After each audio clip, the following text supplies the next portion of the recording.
Assalamu alaikum wa rahmatullahi wa barakatuh. We're back with another interview today, inshallah, with our brother Abdullah. Inshallah, he's going to share his journey, right, his insights, and inshallah some tips for all those who want to learn Arabic, inshallah. Marhaban, akhi Abdullah. أهلا وسهلا حياك الله كيف الحال؟ حياك الله. Alhamdulillah. Barakallah fiqh. طيب. Akhi, inshallah, can you introduce yourself, akhi, to all the viewers, inshallah? Tell us a bit about yourself, what you do, etc. بسم الله والصلاة والسلام على رسول الله وعلى آله وصحبه ومن والاه رب اشرح لي صدري ويسر لي أمري واحلل عقدة من لساني يفقهوا قولي. السلام عليكم ورحمة الله وبركاته. My name is Abdullah Zawahir, Assalamu alaikum. and I'm currently stationed in the US. However, my dad is from Jordan and my mom's from Palestine. May Allah free them from the Mm. Dhulm. And Alhamdulillah, as of right now, I'm a full-time student in a college other than the Andalus Institute. And on top of that, Alhamdulillah, I got a startup going on. And besides that, if I can remember correctly, pretty much in my free time, I just I'm with family, maybe reading a book, something like that. Just trying to increase my knowledge level. That's just like a quick brief about me, I'd say. Alhamdulillah, mashallah. So you mentioned you're currently studying university, you have a startup, right? Alhamdulillah. I think these are Mhm. all things that people can relate to. طيب أخي, inshallah, أخي, share a bit, tell us a bit more about your journey, right? Your story before joining Andalus Institute and what sparked your interest in learning the Arabic language. SubhanAllah. So as you guys have heard, I'm from Al Urdun and also Palestine. So that means from a young age, Alhamdulillah, I've been immersed, you could say, in the culture and the language. However, a Mm-hmm. dialect of it, which is something to emphasize on, right? It's a dialect, not the actual, the pure original Arabic, right? So Alhamdulillah, I've grown up, you could say 80% English, let's say 20, maybe 20 to 30% Arabic, right? Just since I live in the US, of course, over here, pretty much only using English. Uh, and I was formally in school up until fourth grade. However, I stopped pretty much after that. There might have been another year that I went back to school, but pretty much after fourth grade, I stopped taking yani classes formally for Arabic. So in terms of grammar and whatnot, yani I'm incompetent in that field, right? Mm-hmm. Uh, and also when I got up to high school, that was actually when I just completely abandoned the language. I stopped speaking Arabic at all. Maybe at Allah. most like Assalamu alaikum, Alhamdulillah, and whatnot. Mm-hmm. However, there was a time. This was before you could say I was like practicing, and I Mm-hmm. realized when I was like around I think 18, 19, I think 18 actually. I was like, okay, I'm Arab. I tell people I'm Arab. They try speaking Arabic, and I'm like, and I can't even say a word back. So it's like there's an issue going on here, right? Yeah. This Mm-hmm. is not a good look. So I decided to start trying to speak Arabic and whatnot. And alhamdulillah, I did. I started practicing with my family, more talking, and I got to a level, alhamdulillah, where Mm-hmm. you could say I was able to express my thoughts and describe things. And some people would say I Allah. was fluent before I came in the institute. I don't think I'd agree, to Mm-hmm. be honest. I think it's about perspective. Allahu alam.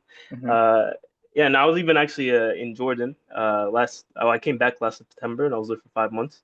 So Alhamdulillah, yani, in terms of the dialect, I mean, I was at a good state. And what really inspired me to join the institute was once I started practicing, and I met my friend Allah Mubarak, and Mm-hmm. we decided to study together formally at AMAU Institute, to seek Islamic knowledge.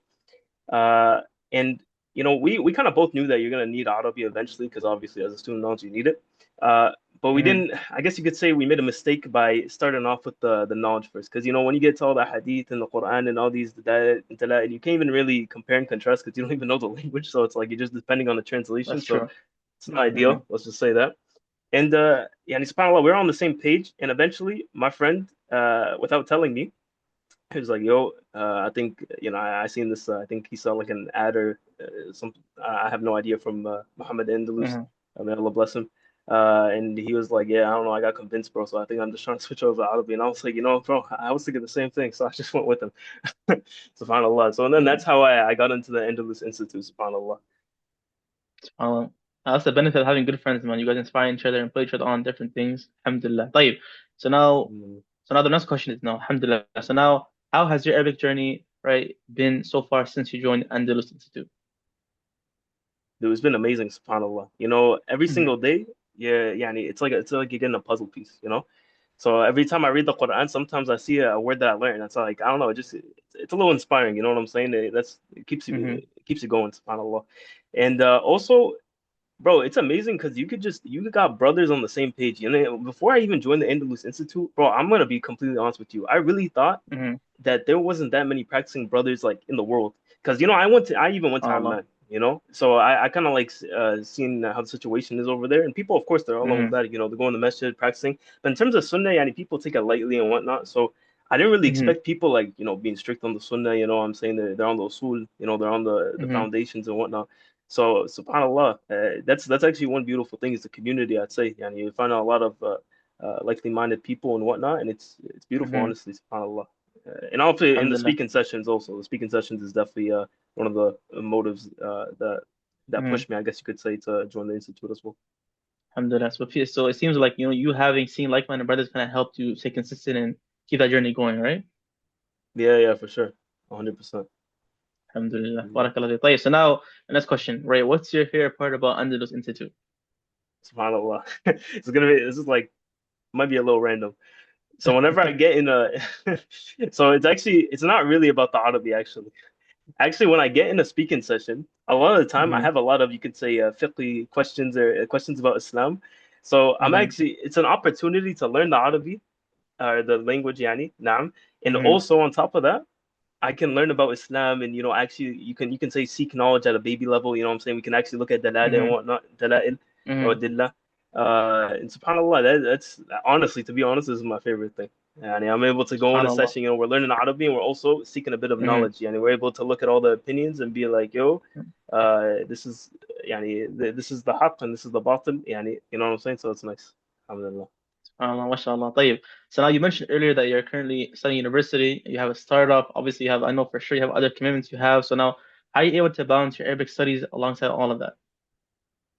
Yeah, to be honest, my method, I don't know if it's a popular one, but I pretty much just Mm-hmm. set, you could say, primary goals. So, for example, I got my primary goal to like reading Quran, memorizing Quran, revising Quran, that first. Mm-hmm. Then let's say revising, some vocab or some lessons, right? And then after that, having one speaking session at least in the day, staying with my mom, or sitting with my mom, I should say, like let's say like Mm-hmm. an hour or two, maybe throughout the day, like that. Also with my dad, maybe.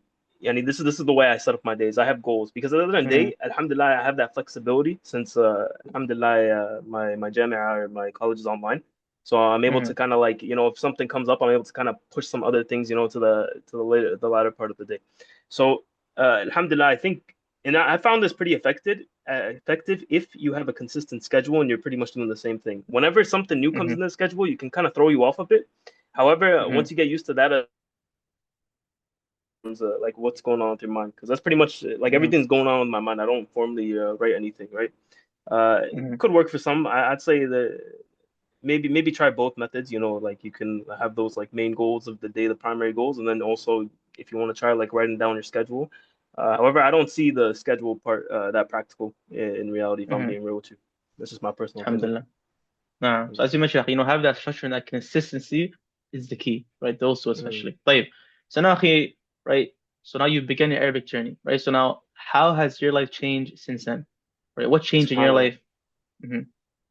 So first off, my Arabic as a whole, like even in like when I'm speaking in the dialect, it has definitely improved, right? Mm-hmm. Because at the end of the day, yani, the dialect is taken from the original, right? So if you improve the original, Correct. the all the furor, sorry, the branches, they're gonna improve. Mm-hmm. Alhamdulillah, inshallah, of course. Um, and secondly, subhanallah, when I open up the Quran and I look at a sentence, sometimes I'm Mm-hmm. able to see grammatically, or in a grammatical lens, you could say, right? I'm able to see what's going Mm-hmm. on in the sentence. This is so powerful, brother. Yani this, I would say, out of everything that's happened to me so far, this has really like, yani I couldn't even tell you, yani شعور لا مثيل لها, yani. All right.